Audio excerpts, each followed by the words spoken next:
Four American heroes were killed this week in Libya. Tonight, we focus on former Navy SEAL Glen Doherty with his close friend, former Air Force JAG, Mikey Weinstein. Mikey, thanks for being with us.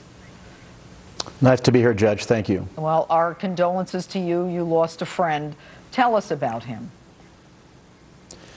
You know, I realize I'm trying to keep everything apolitical because Glen, I'm not going to talk about a political spectrum left or right thing. Glen was every bit a passionate American hero. He cared about his fellow Americans. He cared about his fellow world citizens. He was a Navy SEAL that came on our advisory board. We're a civil rights organization, the Military Religious Freedom Foundation. We represent almost 30,000 active duty United States sailors, soldiers, Marines, and airmen, cadets and midshipmen at the Annapolis, the Air Force Academy, which is my alma mater, and West Point.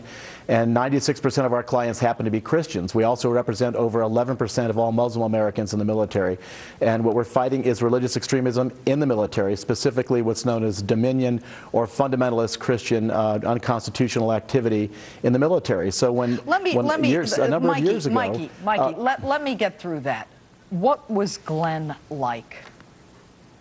Glen was a man that cared passionately about everybody. He cared about, he didn't decide that you would judge or scale the value of an American citizen or a world citizen based on their religious faith or lack thereof. He wanted everyone to be treated the same way, and he was aware of the fact that religious extremism had absolutely no place, Judge, in the profession of arms. What would and he was want a to passionate have man, happen? A caring man. He was a warrior. What would he want to have happen as a result of his death and the death of the other 3 Americans? Let me start the answer to that excellent question, Judge, by telling you what he would not want to have happen.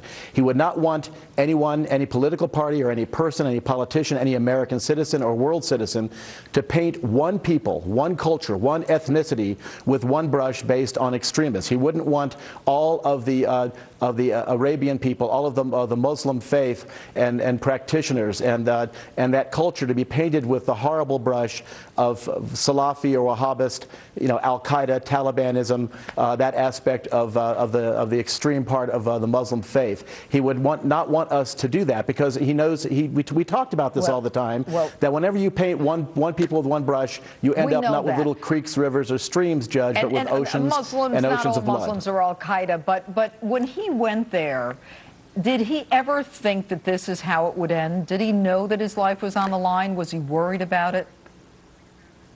The last time I spoke to him was several weeks before he went there. We had talked about several things that had happened recently, including a new Air Force provision that was criminalizing proselytizing in our military.